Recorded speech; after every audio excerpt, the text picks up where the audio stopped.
To this session, and I'm sure it'll be enriching. Thank you all for being here. All right, and I think that if there's any other Valerie's here, please introduce yourself. All right. If not, I do want to just let you know, for those of you who don't know CATS, we are the career services unit that support and empower students and alumni, as well as prospective students, in their current careers or in transitioning to new careers.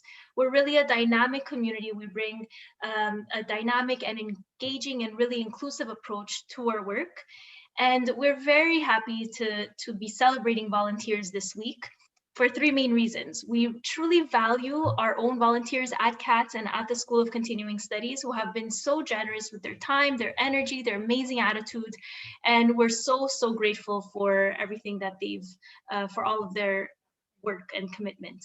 We've seen time and time again how our community of professionals really have had their own careers positively impacted by volunteering opportunities. We see their transformation not just professionally but personally, and we see that happening with many adult learners who are really transitioning at any point in their careers. So volunteering has always played such a key role in building connections and skills and confidence while engaging in really meaningful community work.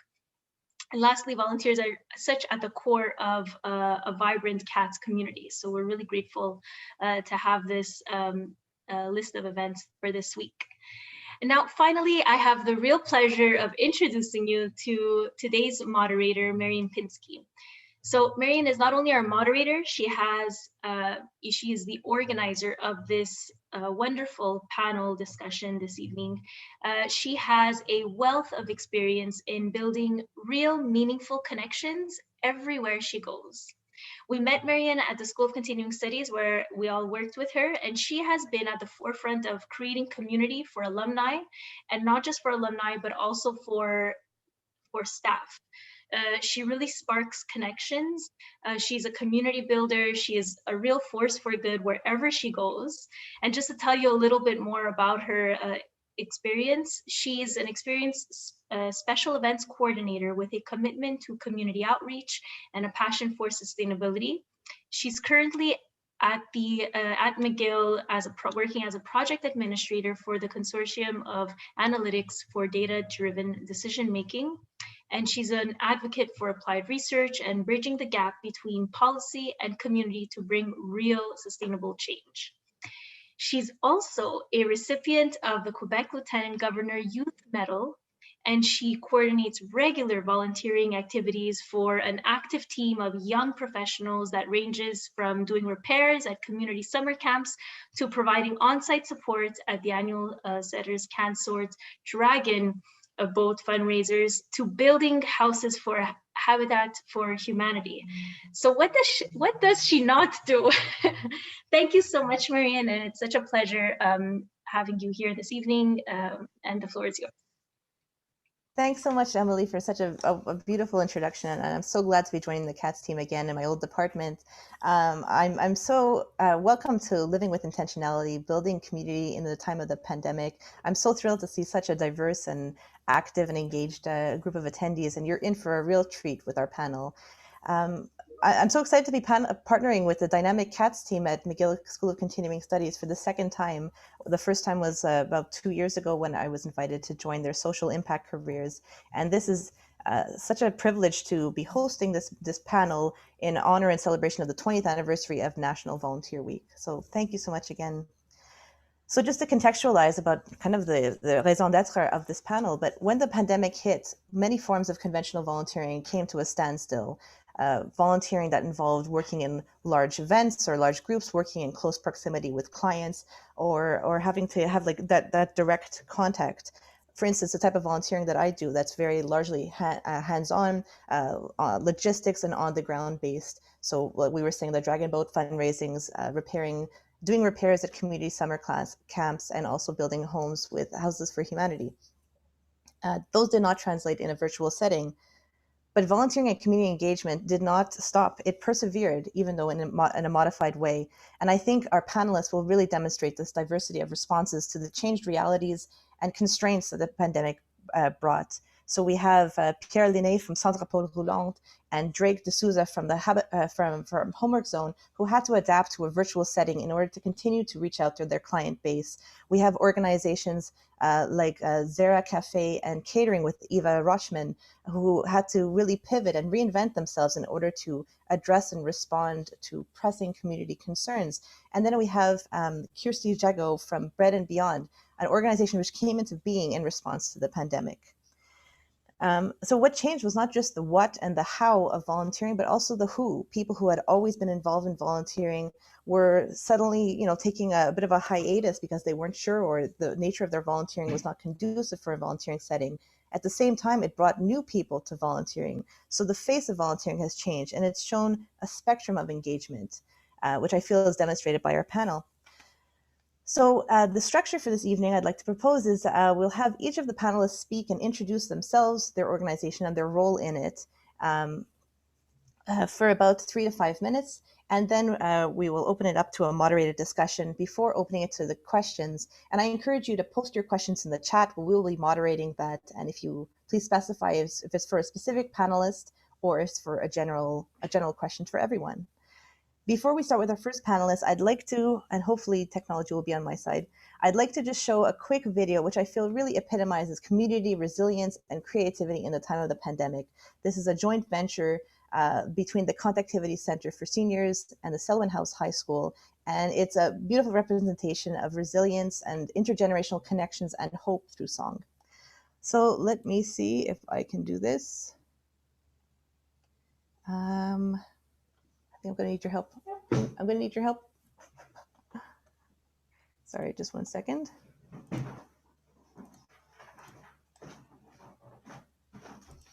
I assure you we practiced this.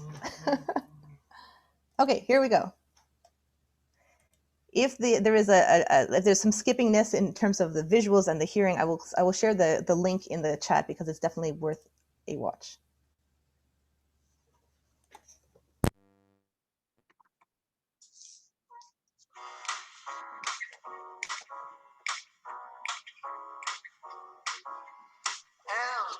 Is for the way you look.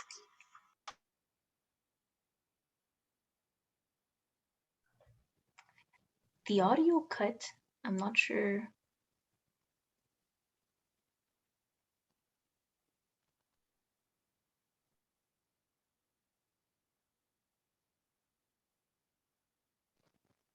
Oh, Marion, the audio is off. It cut off.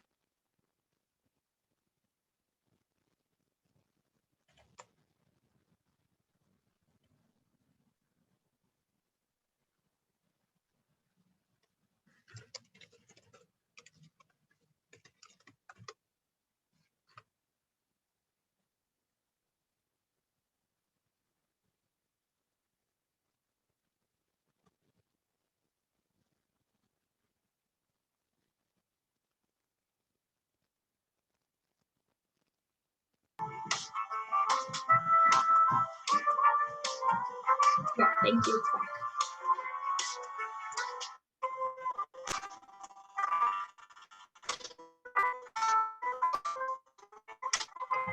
back. Marion, do you want to start the video from the beginning? It's cutting. I'm so sorry. Is it not working? It's been cutting, yeah, and the audio just cut. Do you want to start it from the beginning? Oh, I'm so sorry. I really can't see what you see, so you'll have to tell me. Okay, I'm going to start again. Please, yeah. I think it's, yeah, if everyone is muted, then it enhances the quality.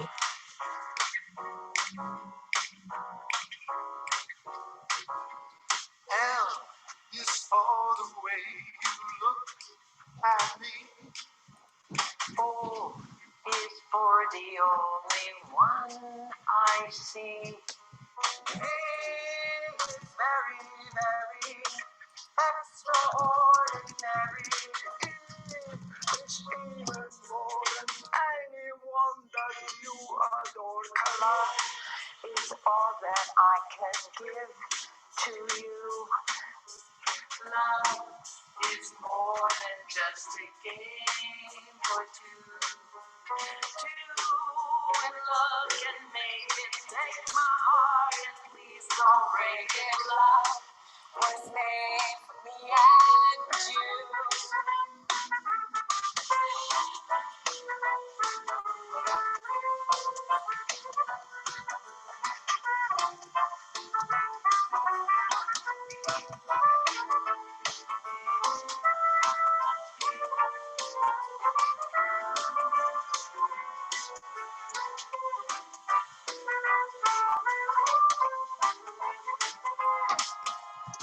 And it's for the way you look at me. Oh, it's for the only one I see. Feels very, very extraordinary. It's even more than anyone that you adore in life. Is all that I can do. Love is more than just a game for two. Love can make it. Take my heart and please don't break it. Love was made for me and you. Love was made for me and you. Love was made for me and you.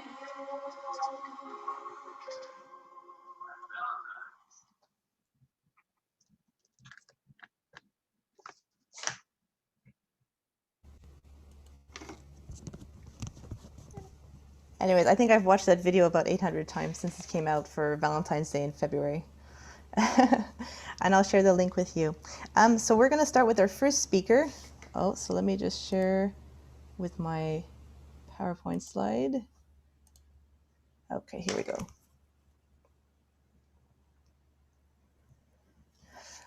It's not working. Okay, we're with Kirsty Jagot, who is the founder of Bread and Beyond. So what started off as a group of friends making around 300 sandwiches to distribute to homeless shelters around Montreal soon expanded to making 3,000 sandwiches, and that's an increase of 1,000%, partnering with 8 shelters, and it has expanded to also over 8 educational workshops that try to bridge that gap between the us and the them.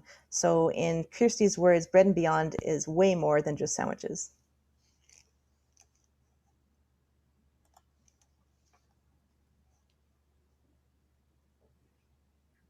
Thank you. Sorry, everybody, at the old unmute that we were practicing beforehand. I'm just going to share my screen. Let me know. 1 second, please. Sorry. Can everybody just nod if they can see my screen? Okay, that's fantastic. Thank you.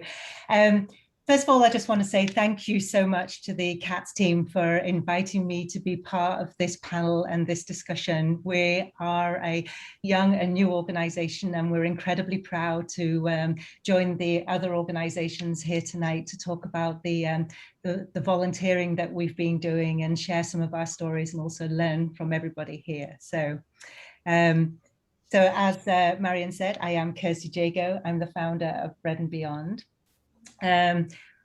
We are an organization that essentially works to support the shelters, working with the people experiencing homelessness and vulnerability within the city. Our core work is making and delivering sandwiches. As Marion described, we started more or less this time last year at the beginning of the lockdown, when particularly Resilience Montreal closed and they put a call out for sandwiches. So I joined together with a few friends and we were making 200 to 300 sandwiches a week. And that grew. And Bread and Beyond was actually established as a not-for-profit in September this year, at which point we called around more of the other shelters, and we tried to get a cross-section of different shelters to find out what the need was, and the need was huge. The numbers of homeless people within Montreal and hungry people within Montreal has grown to a number that no one's really quite sure of, but they think it's at least doubled.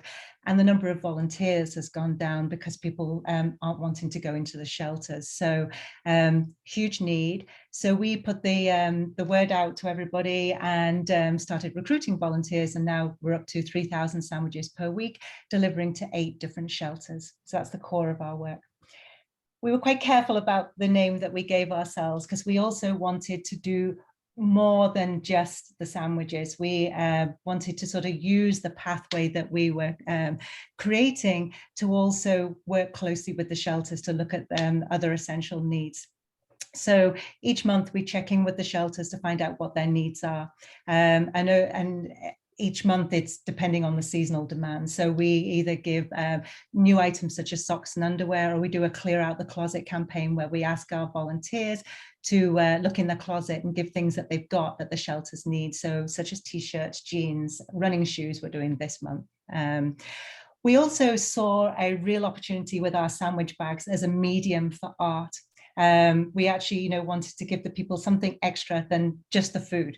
So just going beyond survival, I guess. So we work with schools to produce art to put on our bags, as well as messages of support and encouragement during the pandemic. We put them in French, English, and we've just recently reached out to the Indigenous groups within Montreal, and we're going to start putting them in Cree, Mohawk, and Inuit moving forward as well. We also saw that we were able to use what we have created to increase knowledge and awareness as well on the homeless situation within Montreal, to try and work to break down some of the stigmas and misunderstanding within our whole community. So that's our beyond bit.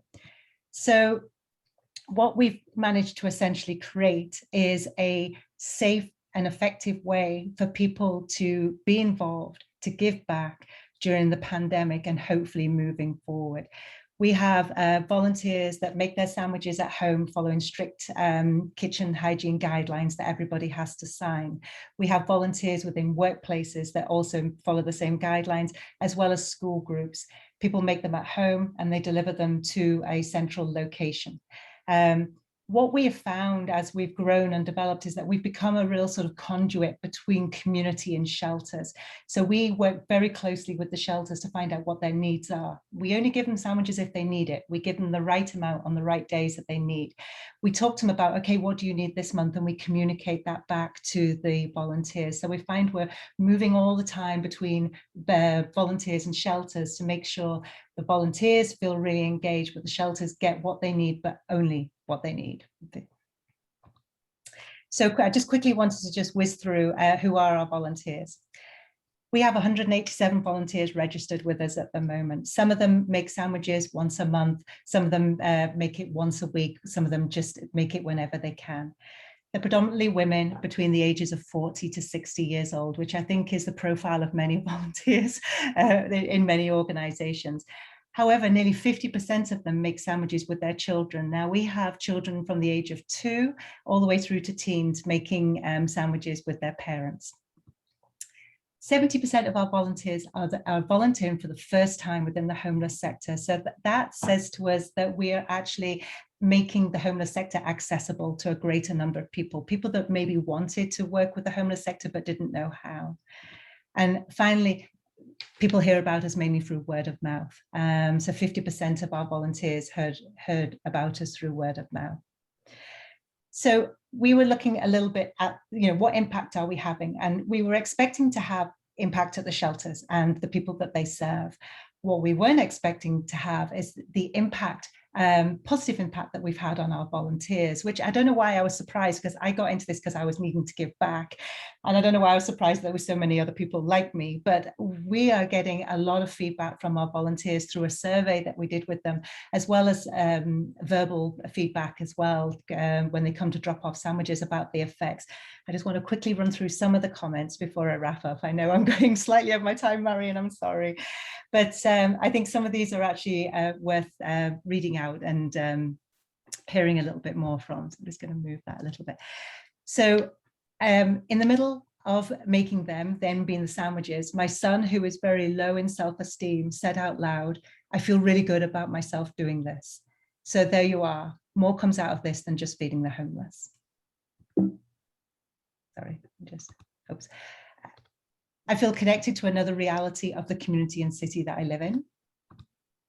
I'm almost 90 years old, and this allows me to do something at home. I miss my volunteering. This lady has volunteered for 40 years, and this is the first time in 40 years she hasn't been able to volunteer.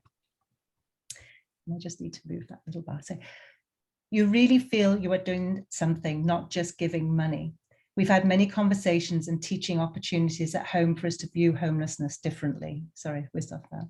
So I just wanted to give you a little bit of cross-section of the impacts that we're hearing back on our volunteers.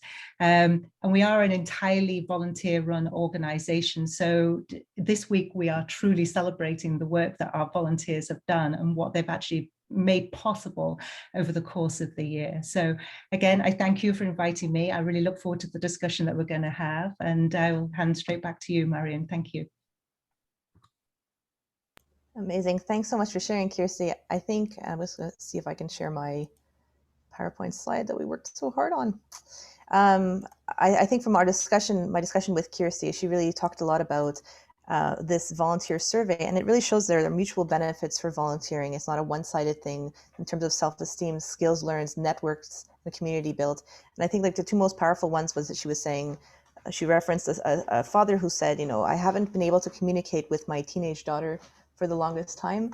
And now we build sandwiches together, we blast the music, and we really talk.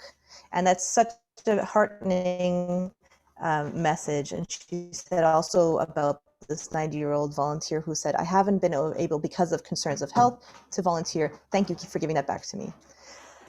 So we're going to have our second speaker is Drake D'Souza, project coordinator of Homework Zone at Mcgill. So Homework Zone brings together Mcgill mentors with students in the West End and in Ganawage. And one of the articles described it as, it feels more like like a drop-in center and less like a study hall where friendships are made and cultivated. And you think that a virtual setting would be kind of antithetical to building community, but Homework Zone has really adapted admirably to a virtual setting. Yeah. All right. So thank you. So as mentioned, I'm Drake. Yeah, so I'm one of the coordinators over at Homework Zone. I run mainly with the high schools, but we also work with elementary schools in and around Ganawage. The other coordinator here is with us today as well. So Chloe, I'd like to shout her out. She's been a huge help for this as well. So it really is a team, a team initiative. And yeah, so the shift online, we kind of had a few kind of thoughts going into it.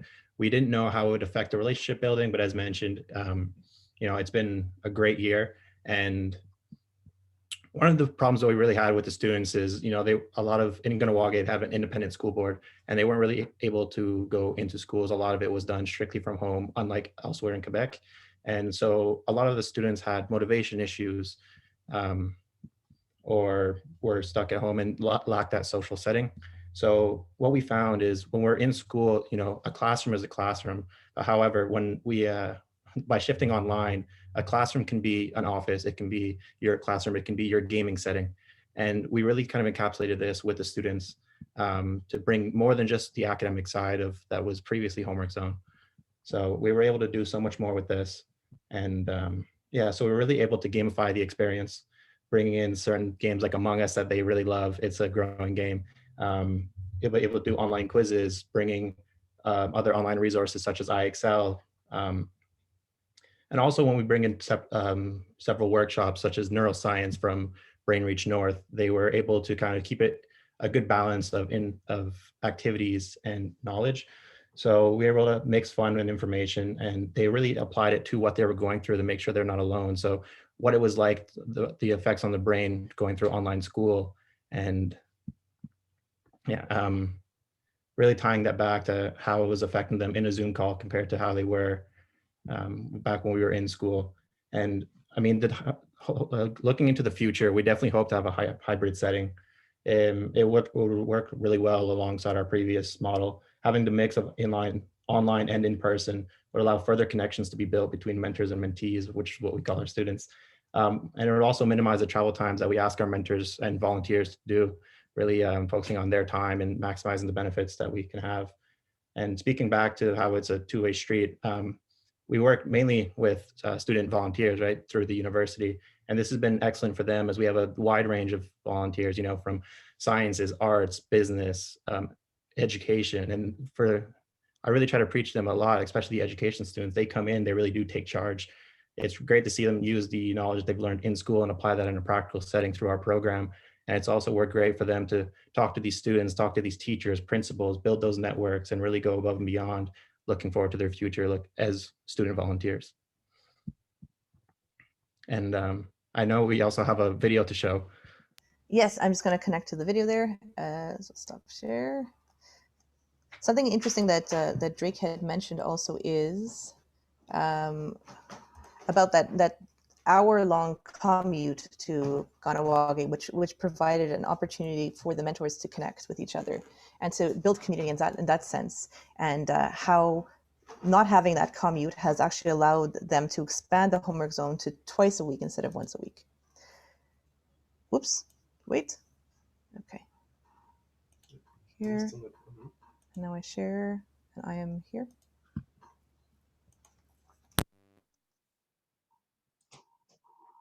Is it good? Is it, you can see it?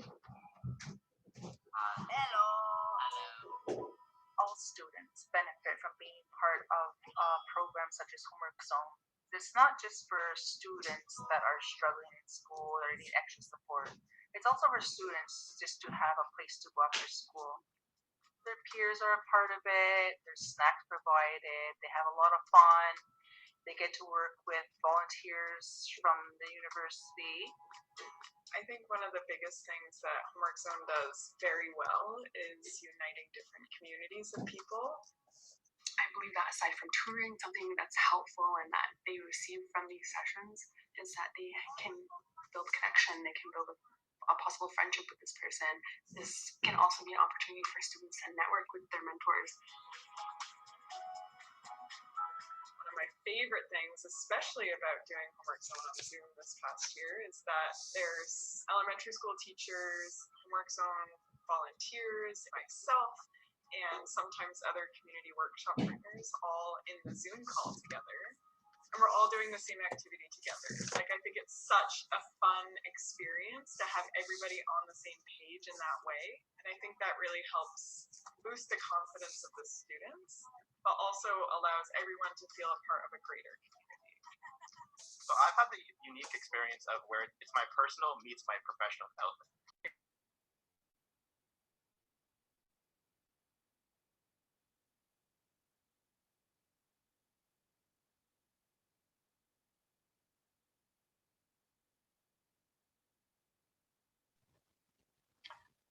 Oh, Marion, the audio disconnected.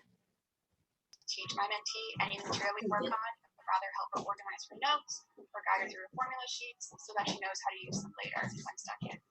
Feels like a nice conversation. It definitely helps for me to be able to bring what I know, for the student to be able to bring what they want to learn, and for us to really work together. Overall, being a part of Homework Zone has been an amazing experience that's provided me the opportunity to foster relationships with other individuals outside of the Mcgill bubble, namely within the Ganawagi community. It's allowed me to reflect on my journey and what I wish I had and how I can impact those who are in a position I was once in. You know, with the shift in format this year, we are in students' homes. And so often parents are there helping the kids set up their computer and they're saying hi. We've just been able to see so much more of the kids' life outside of school. And I think that really helps the mentors connect with the mentees on a more personal note. It really was surprising and amazing to see how many more characteristics we're able to access of a kid's life and interests and that sort of thing when they're in their home.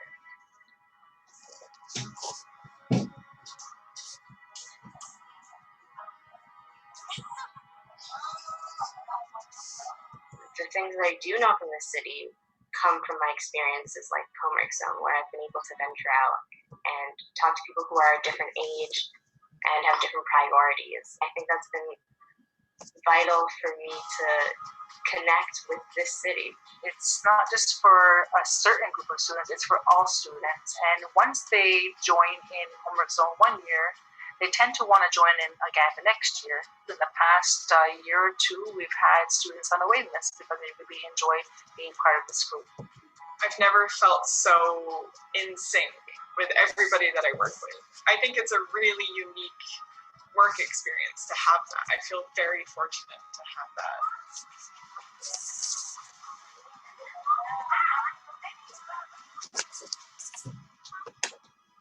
And that's the end of this recording. Subscribe and hit the like button.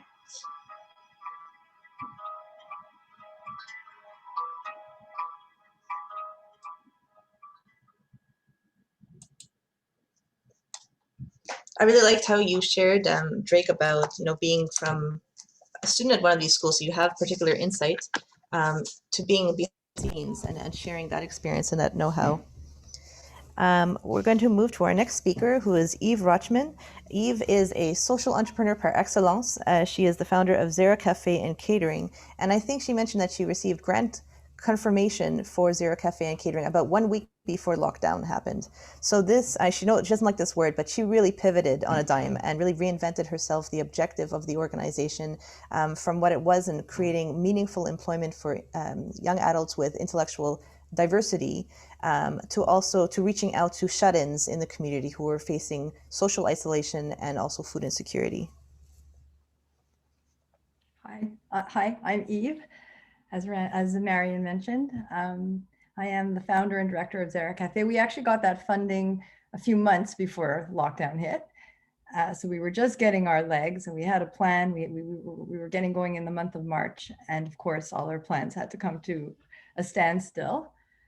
And I always like to tell the story that we just really, we were, in some ways, the lockdown helped us, our community, Federation CJ, so Federation of the Jewish Community, during the first lockdown realized that there were many people that were needing ready-to-eat meals. That we, at that point, you'll remember, we were afraid to let our seniors go out to the shop, to grocery stores. We weren't sure what we could and couldn't do. I'm actually going to just share my screen. I forgot to do that.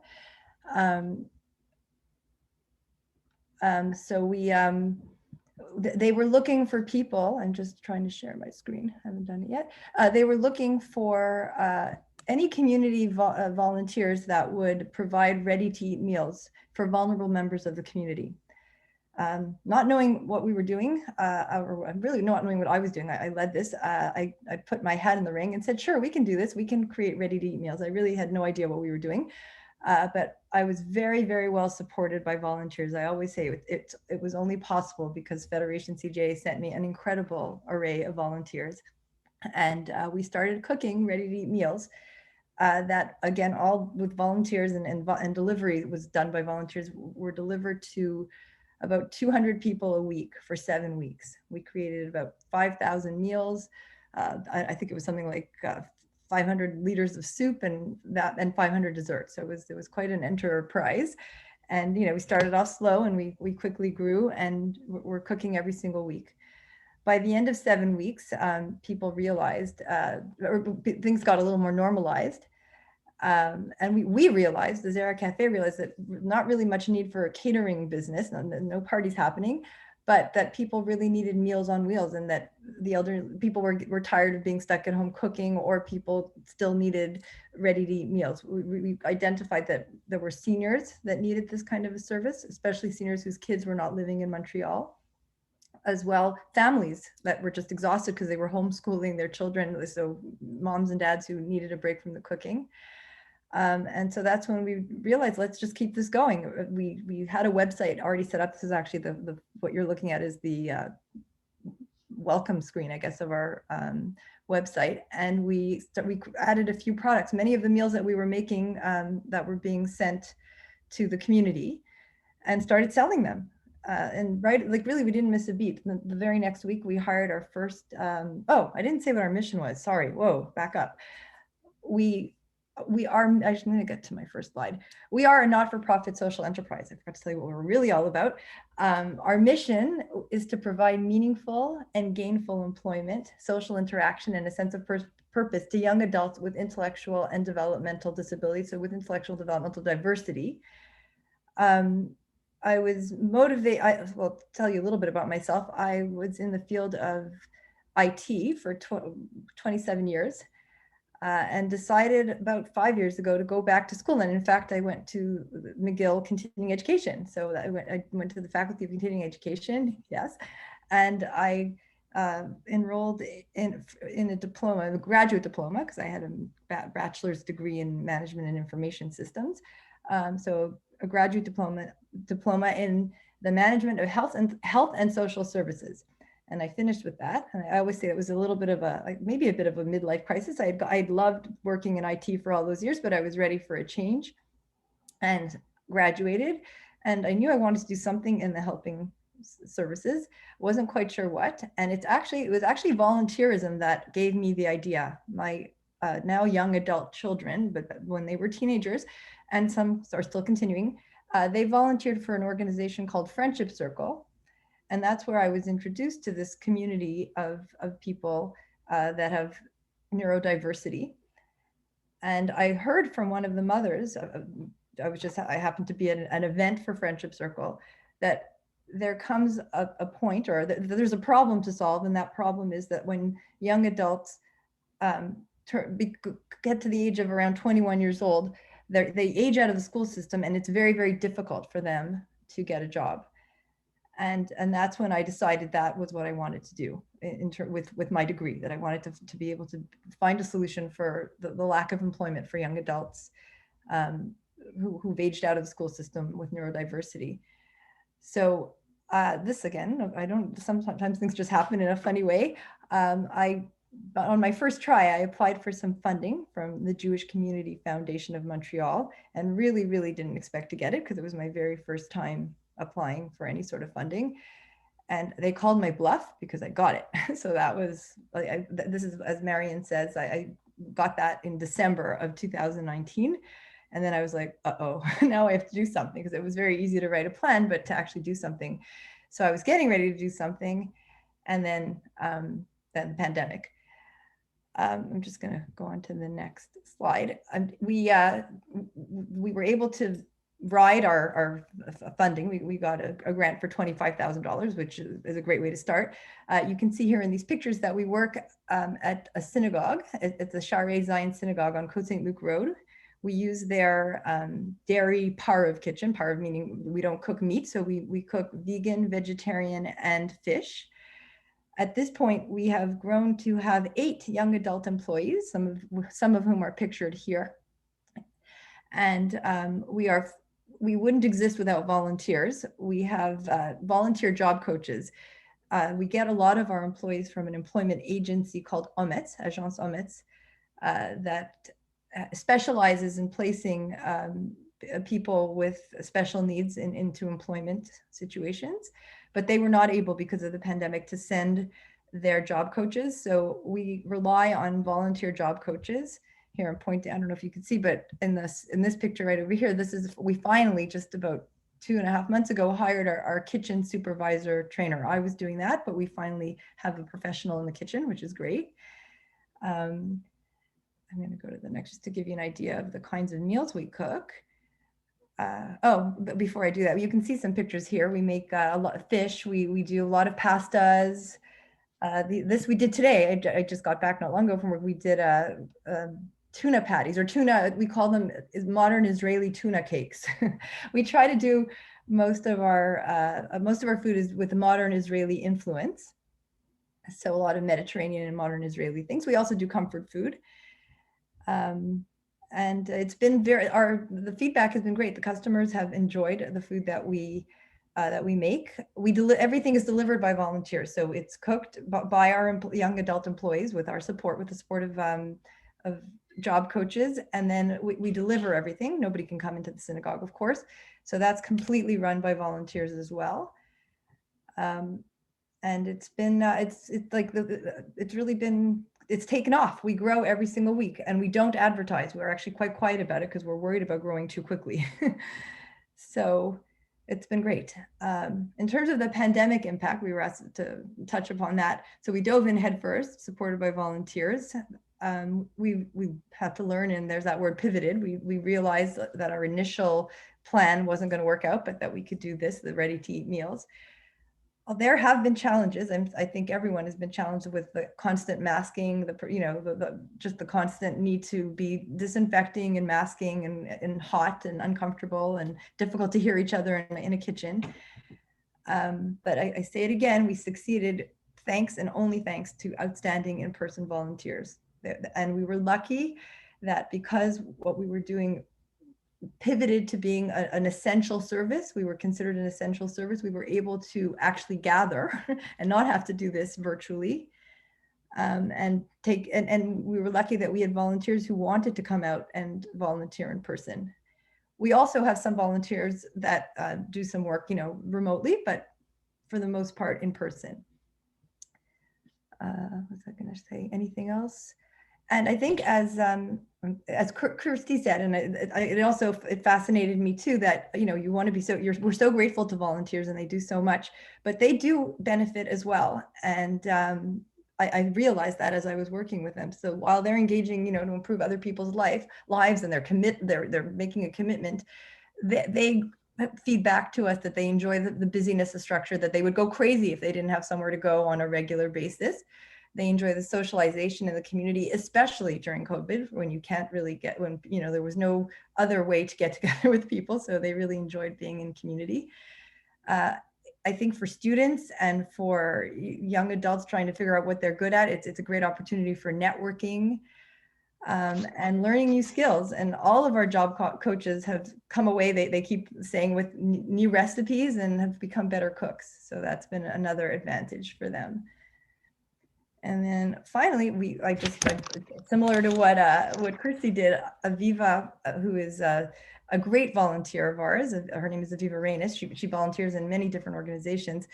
She had this to say, that that she's delighted to volunteer because it helps her to give back, and also she doesn't forget what it feels like to be someone who wasn't included. And of course, Zara Cafe's mission is all about inclusion, including people of all abilities. And she enjoys volunteering with us, and that's how she feels about it. And I think that's all I have to say. That's terrific, and I love the inspiration of the Mediterranean-inspired foods. And we've tasted the Zara Cafe food; they're absolutely delicious, and the presentation is just beautiful. I just wanted to mention about Zara Cafe that we were talking about bread and beyond, and names. There's a lot in names, and Zara is Hebrew for seed, so it really represents, I guess, and hopefully you can elaborate on this afterwards. Is that it's building roots, it's building community, it's setting a foundation.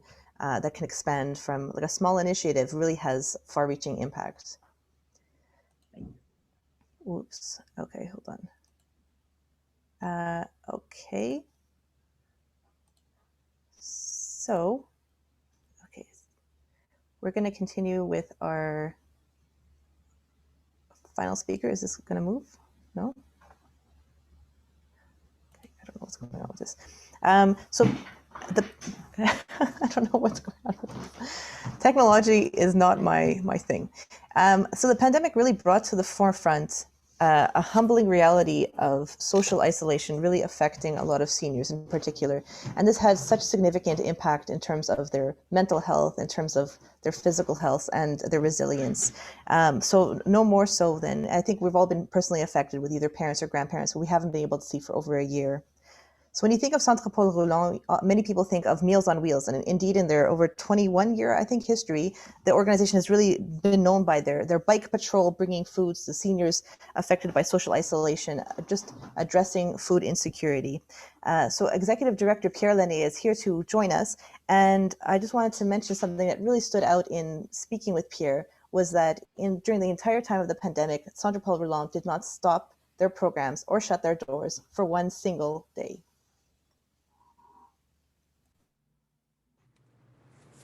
Good evening, everyone. Thanks for having me. Thank you for a great presentation from my guest speakers, guest friends and colleagues around. Happy National Volunteer Week to everyone. I know statistics tell me that most of you are probably volunteers. And also I know a lot of people in the room, and I know that they're volunteers. So happy National Volunteer Week to each and every one of you. And thank you for your engagement with your communities. I'm going to take maybe 3 minutes max to talk about the Roulant, then we'll transition into the questions. The Roulant, if there was one thing you should remember from the Roulant, is that we use the power of food, that has been mentioned before, to bring people together. And that's all we do. But we do that by growing food, by cooking food, and then delivering food. And we grow food in urban garden. You can see some of them on screen now. We also grow food in a peri-urban farm in Saint-Ville. So we do urban agriculture and peri-urban agriculture. We cook food in our community kitchen. And then we deliver food through a few initiatives. Marion mentioned the Meals on Wheels. The Meals on Wheels is a fresh food delivery program that provides like ready-to-eat food for between 100 and 120 people per day. And then we have a CSA baskets program that delivers fresh veggies from the farm to about 120 families. And then we have— Sorry to interrupt, CSA is Community Supported Agriculture. Thanks, Marion. Great facilitation.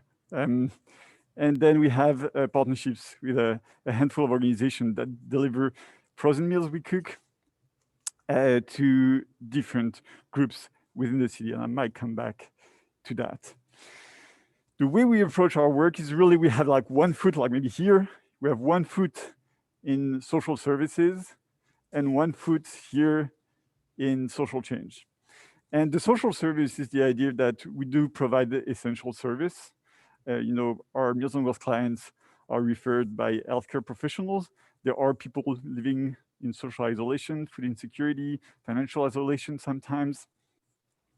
And we work with groups and families that are also food insecure. And we do see I'm wearing a mask, for example, today because we are frontline workers and I'm at the Roland. And it's very cold because we keep the air healthy. So doors and windows open. And we have one foot here in social change. And what we mean by that is that we try to revisit the concept of charity by both providing food, but also trying to change the food systems and demonstrate local food systems that are healthy, that are sustainable, that are affordable, and that are very, very, very local. We are the only organization of our kind in Canada doing both urban agriculture and peri-urban agriculture. We are one of the 2 Meals on Wheels growing their own food to incorporate within the Meals on Wheels. We're using sliding scales in all our programs. Like some of the other co-panelists, we provide workshops. So the workshops are like improving food habits for Montrealers. And we approach our work through volunteer engagement. And that's obviously the reason why I was invited tonight. We work with up to 2,500 volunteers per year. Volunteering happens at all levels of the organization, from the basement where we do vermicomposting to the rooftop garden, from the kitchen to the farm, from the bike shops to the market. Volunteers are everywhere. We put a lot of work into ensuring that volunteers are engaged to the degree that they seek within the organization, which provides opportunities for all levels of skills, all levels of interest, all levels of time. There are people that come to us because they'd like to learn how to cut an onion in 5 seconds, and we're like, no problem, the kitchen is the right place for you. And then some other people will come to us being like, I'd like to manage a budget, I'd like to manage all the volunteers. And we might send them towards Fruits Défendus. Fruits Défendus is our fruit harvesting program that has been developed and is led by a group of volunteers. They manage their own budget of a few $1,000s, and they manage their own pool of 300 volunteers within the organization. So it's like a small organization within the organization. It is led and run by volunteers. I believe that model is the reason why I was invited tonight. And I guess I'll get the opportunity to talk more about this during the questions and answers. So if that's good for you, Marion, that's it for me for now. Thanks so much, Pierre. So when I spoke with Pierre, he spoke like this. It sounded like he was Darth Vader because he's wearing double masks. And I just think it's really indicative of his commitment. The Centre Paul increased their hours to starting earlier and ending later in order to accommodate more volunteers, but less volunteers being in the same space at the same time. I think one thing, so we're going to open it up to a kind of a moderated discussion, and I'm going to start off with you, Pierre, and just talk about Meals on Wheels is unique in that not only do you grow your own food, and I've seen your rooftop garden, which is really spectacular with the beehives, but it's also addressed a social hunger, a community hunger of social isolation of predominantly seniors, but also other people who are maybe incapacitated for either a temporary or long-term. And one of the things that they really thrive on is this interaction with the volunteers. The volunteers are not just delivery service people, but they actually develop a relationship and a rapport. And here now it's kind of a drop and go. Could you speak a little bit about how you've expanded into the caring calls to reach out to these seniors? So the Roland delivers meals in 8 different neighborhoods in Montreal. And usually volunteers are being paired and they're sent to a route that is between 10 and 15 meals to be delivered. And they would have about 3 hours to deliver those meals. Because all those meals are in the same neighborhood, that really allows the volunteers and the Meals on Wheels clients to have a conversation together, to check in on each other, to get the opportunity to learn from each other and get engaged. When COVID hit, we couldn't do that anymore. Obviously, we wanted to protect everyone, so we stopped pairing the people. And we also had to leave the meals at the door because we wouldn't put people that were really at risk with the virus, getting the risk of being impacted by the volunteers delivering the meals. So we decided to substitute that moment at the door, that moment that everybody cherishes, by what we call the caring calls, les appels de bienveillance. During the 9 months of the 2020 pandemic, we made about 3,000 calls. And once more, it is a program that is run and led by volunteers. But what's interesting about these is that we started with the Meals on Wheels clients, but really quickly we realized, hey, actually we have volunteer seniors that also live in social isolations. How about we call them? And then we're like, we even have donors that are seniors that might be totally by themselves, that maybe they've not been outside for a week, 2 weeks, maybe a month or 2 months. And how about staff? Staff are going through a really difficult period now. And, they're frontline, they're more exposed than other people. So we started that caring call system of people calling each other. So we started having like volunteers calling clients, clients calling donors, donors calling staff. And all those things started happening between each other. And the example I gave to Marion is that Meals on Wheels volunteer calling a Meals on Wheels client called Karen. And the Meals on Wheels volunteer's name is also Karen. And Karen called Karen to take care of Karen. And like a few weeks after, it just happened that the other Karen had to call the volunteer. So that's among like hundreds and hundreds of calls.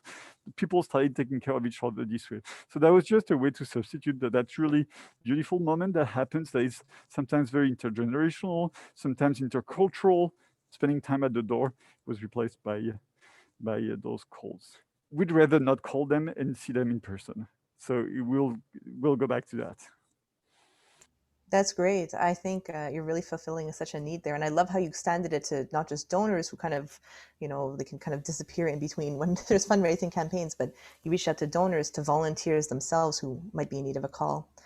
I want to bring a question to Drake with the homework zone and ask, what do you anticipate to be the future, kind of the future scope of homework zone, since you've adapted to different online educational teaching tools and activity tools? I think I read that, in a 90-minute session, 45 minutes was dedicated to educational activities, and then the other 45 minutes was really on like kind of team building and skill sharing. What do you anticipate? Is there going to be a hybrid model of the homework zone? Is there going to be an option to participate both virtually and in person? Yeah, so we're currently developing that, and it's really interesting kind of looking to, because we can do so much with it. The schools that we've already worked with, where it makes sense to kind of have metros and taxis, which is what we've done in the past, we can still go back to the schools there that are close, but we also want to expand this online model that we now have in our hands and bring it to more isolated and distant communities that previously wouldn't have access to this. Now we can reach a higher number. And as you saw in the video, some of the kids, and even at Mcgill, we have like extra volunteers. So many people want to lend an extra hand. And now hopefully we can have all those hands come together and reach as many, as much as the youth as possible. That's great.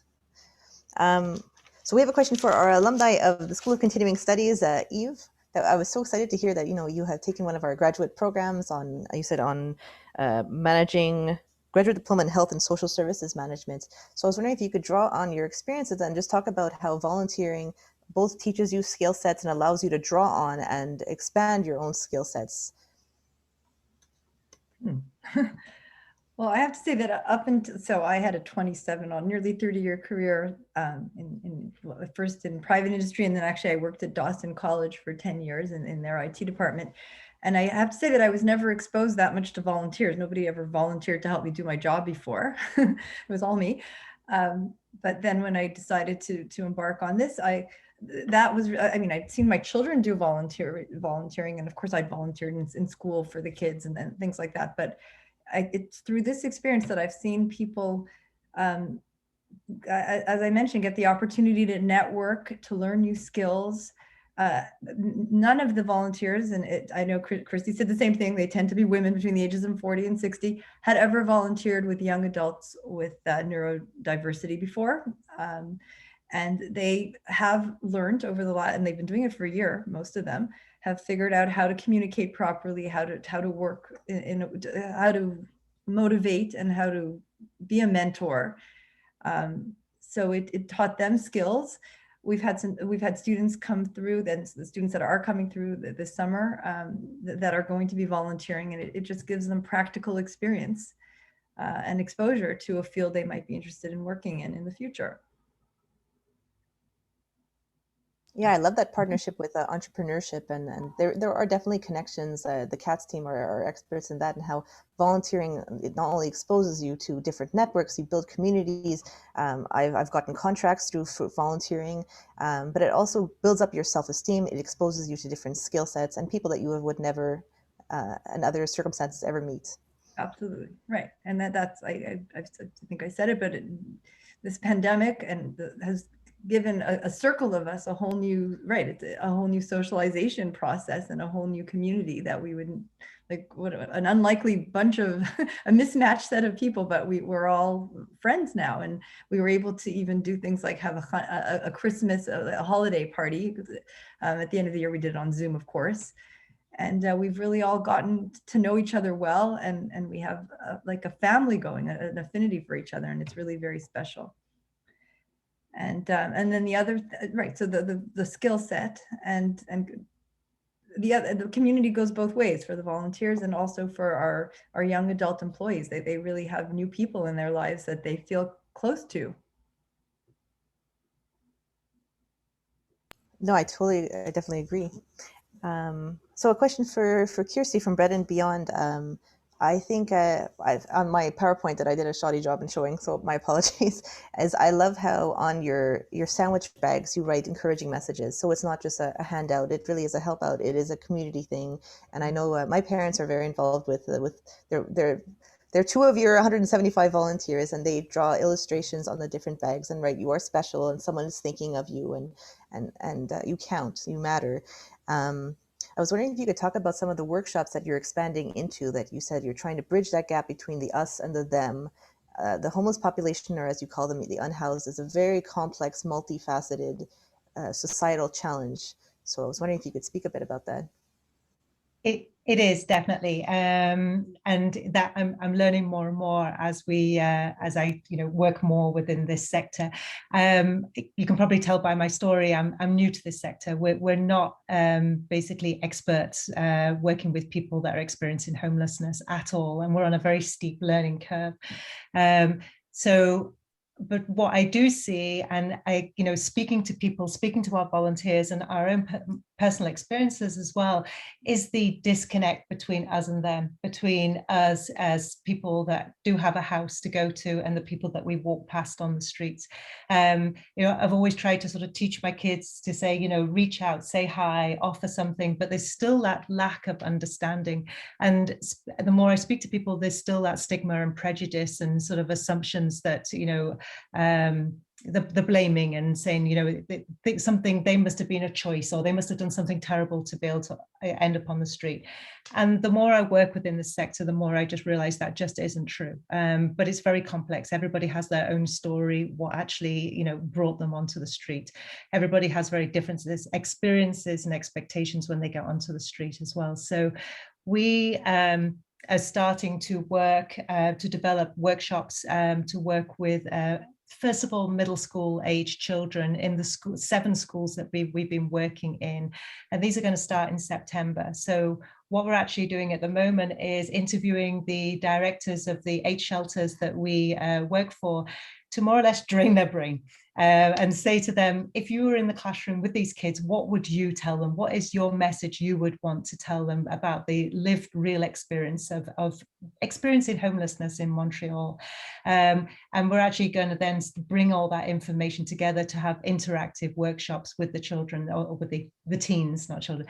So they'd make the sandwiches, but it will be beyond the sandwich. We'll make the sandwich, we'll talk about homelessness. We also plan to interview people that have experienced homelessness and now have moved out of homelessness, but also still experiencing homelessness. And we want to get a cross section. We want to get men, women, we want to get people from the Indigenous groups to just talk about their story, to try and break down the stigma, to change these knowledge and attitudes within our society, because we truly believe change starts with our kids and moving forward. So that's our plan to start in September. So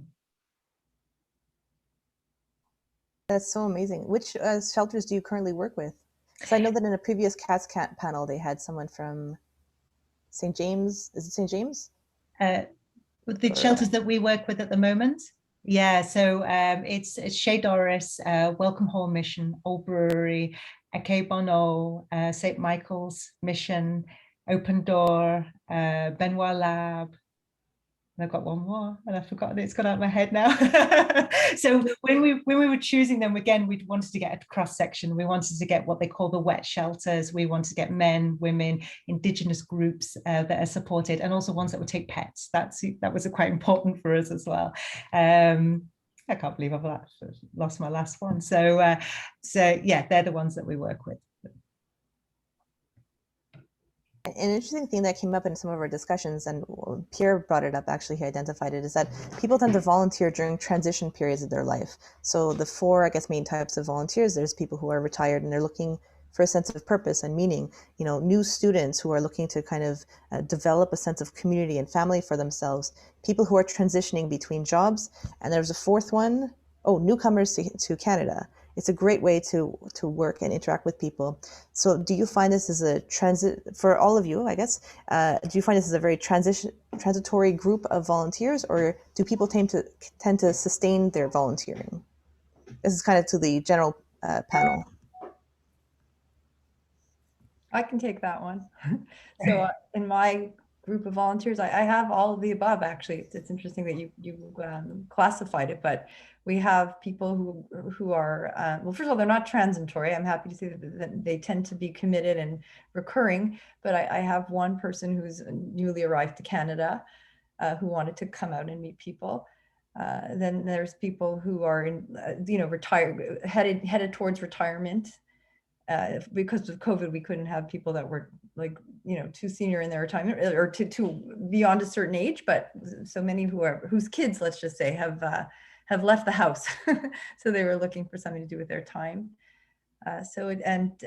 Drivers, it always amazes me. We'll put an ad out on our Facebook page and say we need some drivers to help drive some orders, and we got people we never heard of answering it. So it blows the mind. People are looking for a way to give back.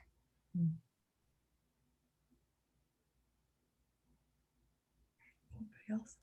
Did anyone else want to chime in on that? Otherwise, we can open it up to the questions in the chat. Pierre, Drake, or Kirsty, did you want to follow up on any points? Yeah, no, we've had similar experience to what Eve just described there. We limited because we can't get together. I think that's something different to how Bread and Beyond works compared to the other organizations. The schools get together, but all our individual volunteers make the sandwiches at home. So what we'd love to do when things start opening up again is to start bring, I know there's groups within NDG that work with newly immigrant groups, to work with groups like that as a means of social connection. And we're really looking forward to the day where we can have a base and we bring people in, we make sandwiches, we play music, we have a real social event, basically. At the moment, we are definitely, connecting with people that are going through these transient times in their life. I feel the whole COVID has created a transient time in our life. Everything changes so much. And what we've tried to create is that, you know, some stability. Whatever happens with the lockdown, we may end up with a curfew, we may end up not being able to do many things. You can still do this. So, you know, we've tried to sort of provide something stable within transient situations. So it's, but a lot of our experiences are similar to what Eve's just described as well. I know that the homework program did a lot of family-oriented events. It wasn't just the Mcgill mentors with students. It was also, they had spaghetti nights and they had different ways of really connecting to the community. And I think that is something that we're all starving for. We're really so hungering for that sense of community, that in-person interaction. So I've been checking the question. I'm not really sure how to do this, like the questions in the chat. I think the easiest thing to do is, if you have a burning question, is if you could maybe raise your hand in the you know, use your reactions and you raise your hand and we will pick you to ask your question. Does that work, Emily? Yeah, that works. I took note of the questions. If you want, I can bring up the first one. Sure. So starting up with the registration questions, one person had would like to know, I heard lots of people building community during the pandemic through social media. Can you give me some examples of that? So how to build community during the pandemic through social media. I think that social media has been an interesting tool. Just to speak from curiosity, like, we're fellow NDGers, and there's an incredible initiative. It's called Cafe 92. It's a cafe that has just a refrigerator and like a consortium that people can drop off food, and it is solely social media based, and it has developed such an incredible sense of community where people are dropping off food, people are dropping off soups and sandwiches and eggs and everything. So I think we have been able to harness and leverage the power of social media to build community. Absolutely, and I do just want to mention the other question that's tied to the notion of social media and making an impact, and then if you would like to answer. So Sharon has mentioned, I'm honored to be a volunteer with Bread and Beyond. Part of the Bread and Beyond success is what an incredible volunteer manager Kirsty is. She continues to show gratitude in regular emails to her volunteers and on social media. Question for Kirsty, what previous background do you have in volunteer management and the nonprofit sector? So just embedded in that question shows how just even sharing emails and thanking your volunteers through emails and social media makes such an impact and creates community, just doing that in itself. And I don't know if if anybody wants to answer maybe the first question, and then there's the question for Kirsty on your background. Right. I can jump in if you like. It's I mean, social media has been huge for us to connect with people and to let people know what we're doing. But we're also using social media actively to try and educate as well.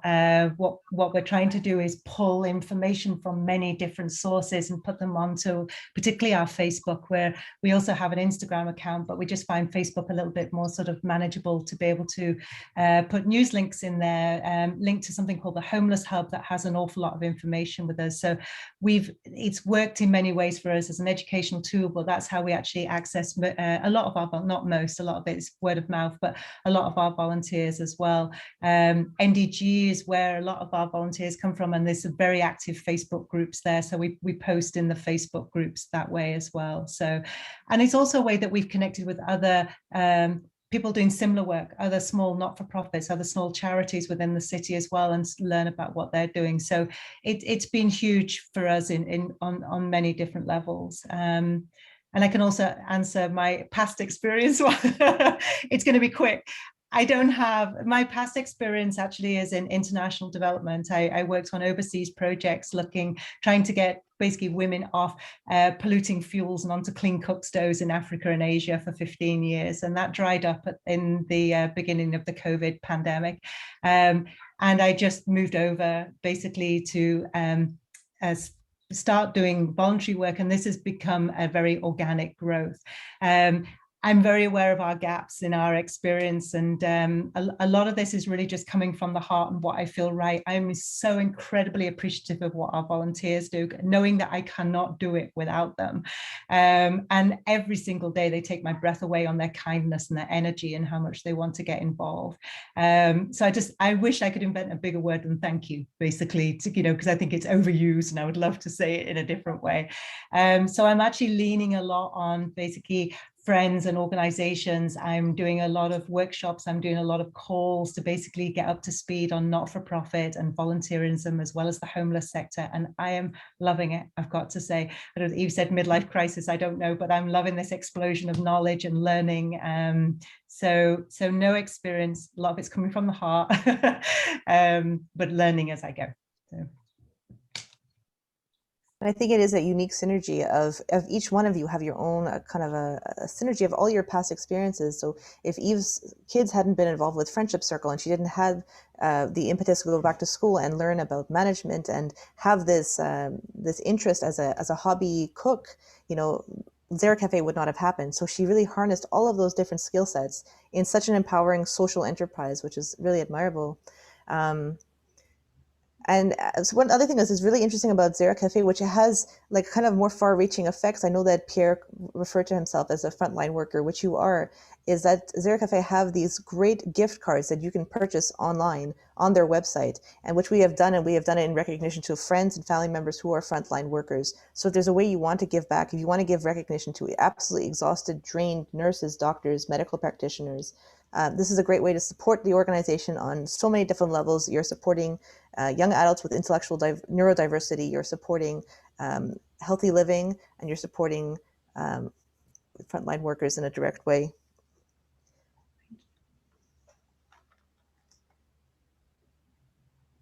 I had a question for Pierre, actually. I have scribbled down that you had started off in the corporate sector, and then you found that it didn't really, someone said, like, if it's, if you're not working intentionality, then I can't remember the quote that you had said, but you said that it didn't really resonate with your values, and you did your own kind of self-reflection until you found a milieu that really corresponded with your values. Can you speak about how volunteering at Centre Paul exposed you to that? I might have gotten the story wrong.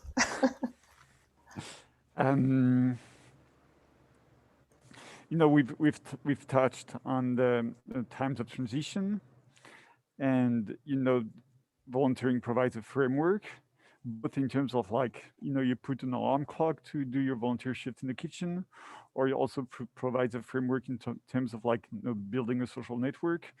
Some people would develop skills, but also I find in terms of values, it provides actually a structure.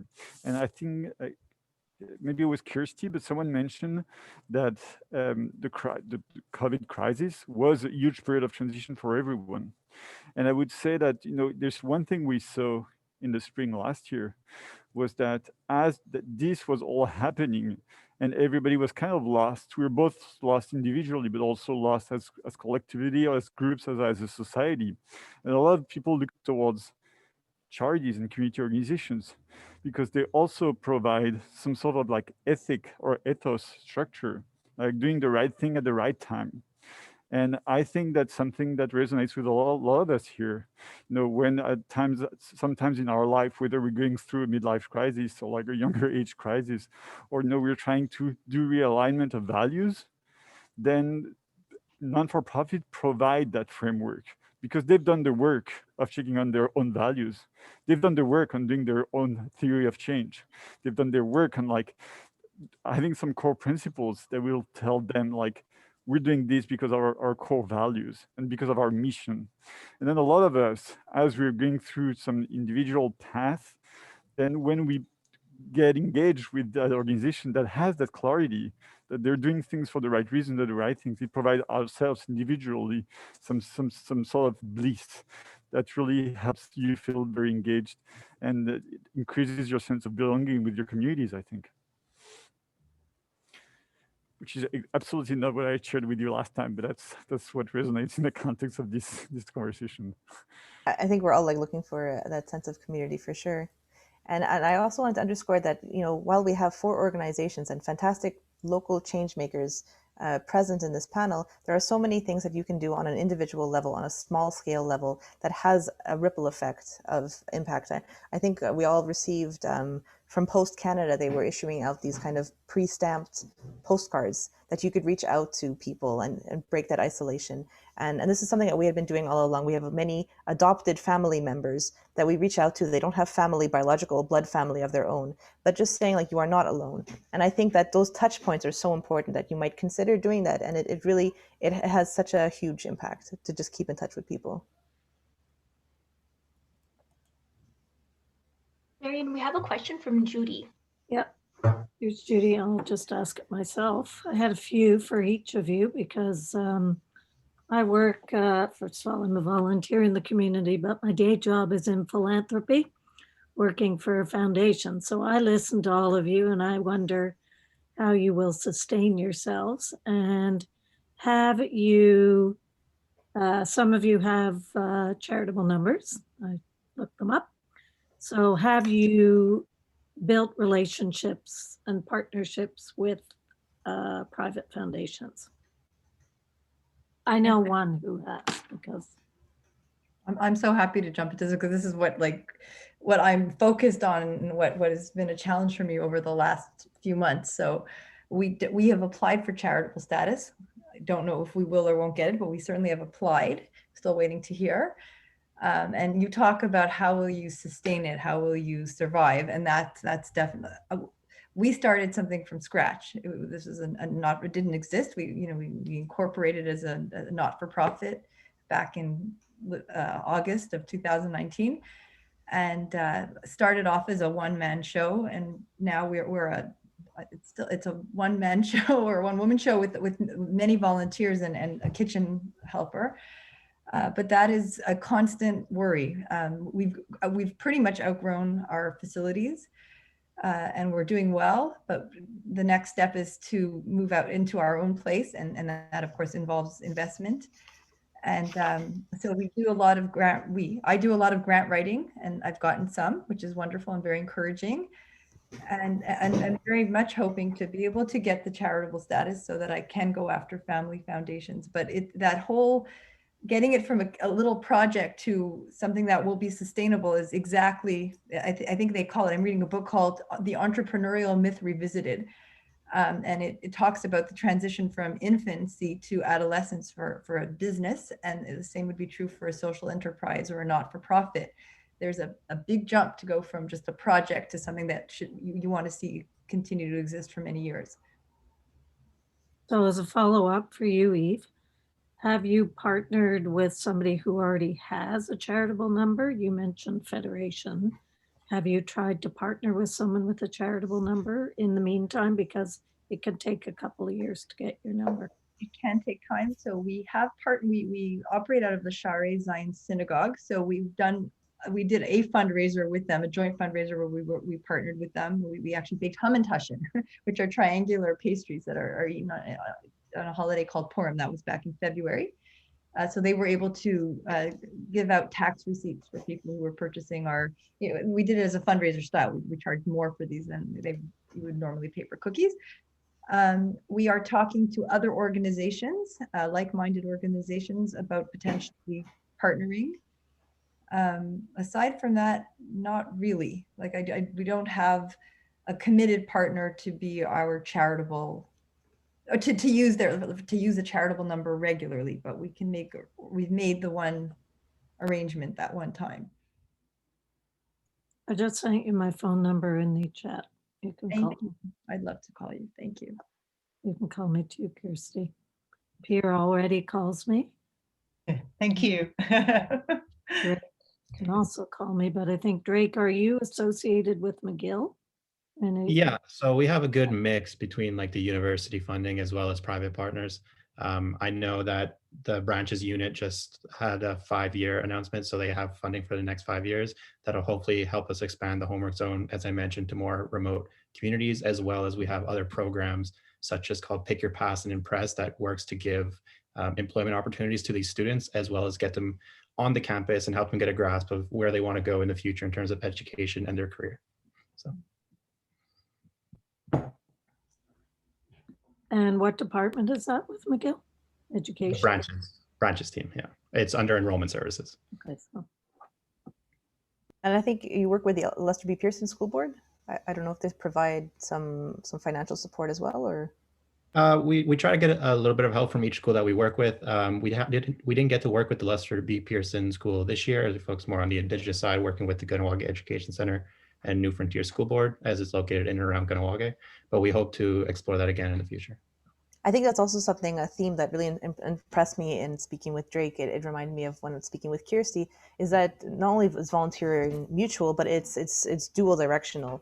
So Drake was mentioning that the Kahnawake School Board indicates either different needs or different schools that could benefit, or some of the students that could benefit from this one-on-one interaction with the mentors. So it's not just kind of like McGill or the mentors coming in. There's a very mutual community reciprocal relationship. We have a question from Allison. Hi, thanks a lot, all of you. It's been very interesting and inspiring to hear you all. I just had one thing to say, and then I have a question. And I just wanted to say, from what Pierre was saying, that I think he's talking about meaning. Like, to me, he's talking about meaning, and how sometimes in our jobs we don't get the meaning that or sometimes we do, but what we get through working in a nonprofit or volunteering very often is sort of meaning. And maybe that's one of the reasons that so many people during the pandemic who have time or reason, because of what it's brought up, to think about meaning, and maybe that's what draws them to come and volunteer. And so with that kind of in mind, I'm wondering whether any of the four of you are thinking about what might happen if and when we get to the end of this pandemic, which I certainly hope we will, and have some time before the next one might come. Will the volunteers that are kind of engaged now, do you think they will still be engaged? I mean, it's hard. It's a question for the future, and in my work, I think about it all the time, because I know that volunteering is an ever-changing world. It isn't necessarily completely stable, but I'm wondering that the outpouring of people wanting to help that you all have mentioned, will it still be there? And will it be the same people, or will it be, I don't know. Anyway, it's a question for anybody to answer if they want to. It's an excellent question. I just want to say that Allison Stevens is one of my mentors, and she is just phenomenal. She also works with Volunteer Canada, which is a great resource to look for articles, for blogs, for resources, if you're interested in volunteering locally. I can jump onto that one if you like. Alison, that has been like on our conversations since we started this, really. We totally appreciate that we are riding a wave of concern and wanting to give back. So we've sat down many times and said, how are we going to sustain this, and what direction are we going to take? And I think once the COVID pandemic is over, which is going to be so good, we're just going to take pick up what we've learned, what we've achieved, and take it in a different direction. So that's where our workshops come in more. And we are wanting to get like a location, and we dream of getting like a cooperative location where lots of small charities and not-for-profits can work together out of the same location. So Eve, we need to talk about that. And then to bring people in there and keep on with the education. So it will look different. It won't be people doing sandwiches at home. It will be more in a central location. So I think we're going to have to sort of morph and change depending on what comes out the pandemic. So I think definitely people won't give as much as what they're giving now. I think a lot of people will want to sort of go back to whatever the normal is that we go back to. But I feel as though we've now created, hopefully, enough of a foundation to actually grow in a slightly different direction after the pandemic. So that's what we're working on at the moment, to look slightly different on the other side. But it's a conversation I think a lot of people are having. I'm going to disagree with Kirsty, because what's happened during the pandemic is a lot of 70+ volunteers who still have a lot to give to the community are not allowed to go into the hospital environments. and they're not going to be allowed to go in after the pandemic. So there's going to be a lot of organizations that reduce the age of their volunteers. And those ladies and gentlemen often like to make sandwiches. So I think you're going to be surprised. That would be wonderful. Thank you. I hope so. We're trying to be ready for any eventuality. And I think a lot of people have had to do this during the pandemic. Things have changed. It's suddenly we can do this. No, we can't do this. And, and when I first set this up, my dream was to have sort of this base. And we asked around, we tried to get a base looking for church basements, and that just wasn't possible. So we've put that on the back burner to come back to it afterwards as well. So they say flexibility is strength. So that's what we're trying to work on at the moment. So. Marion, we have a few more questions. One is specifically for Eve. So being an IT worker, I'm surprised by the transition you did from IT to running a nonprofit kitchen. So can you tell us what were the biggest challenges that she had to overcome? And also how did her previous experience in IT management help her in the transition? Yeah, so that was a big change for sure. I actually loved my career in IT. I was in it for many, many years, first in retail systems and then in academic systems at Dawson College. I just wanted a change, and I'd gotten to a certain age where I figured it's now or never. And I have to say that my background in IT did help me in many ways. The cooking was just a personal interest. And the IT helps with, I guess, organization, with figuring out spreadsheets, setting up the data that we needed. And, when we grow every week and we have to figure out how much to make, and we take in orders, and we need to work with data, export orders, figure out who's going to drive what. So that whole side of things is helped by my background. But it is definitely a two unrelated fields. And I felt ready to try something different. Thank you. I love how you really combined your personal interest with your technical IT skills, and you created something amazing with that. And I think a lot of people are looking for creative ways to, reinvent themselves and do something that's meaningful. Thank you. We have another question earlier on empathy.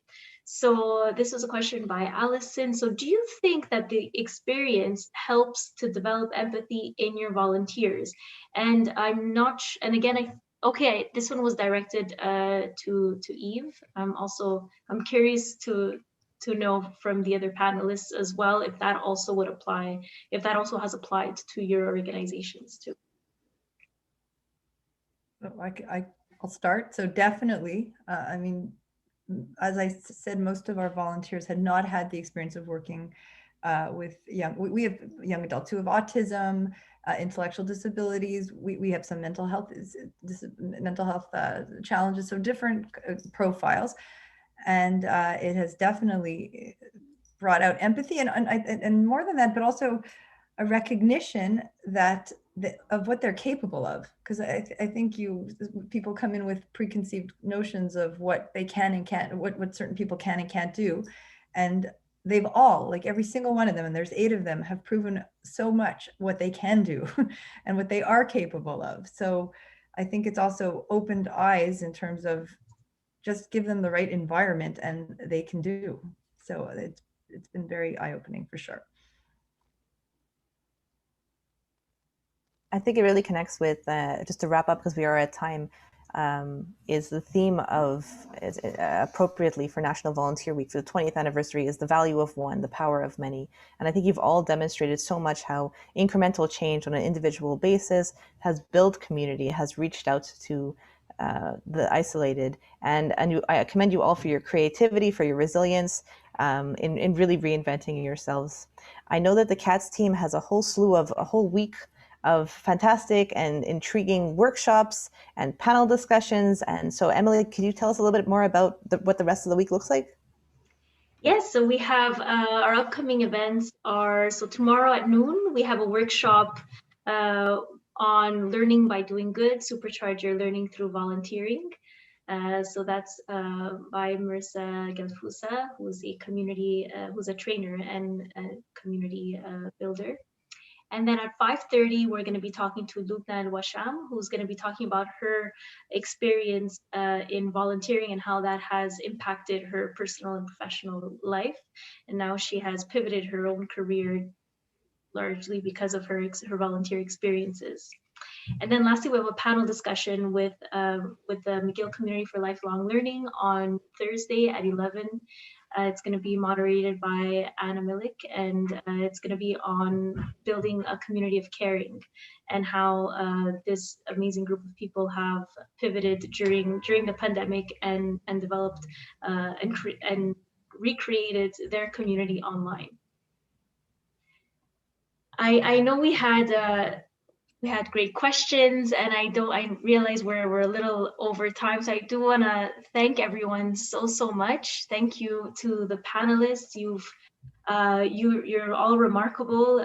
Eve, Drake, Kirsty, and Pierre. Your initiatives have blown me away. You're all frontline workers. You're change makers, role models, and such humble leaders in your space, in the spaces that you're working in, whether that's providing meals, job transition support, growing urban agriculture operations, caring calls to break isolation, and so much more.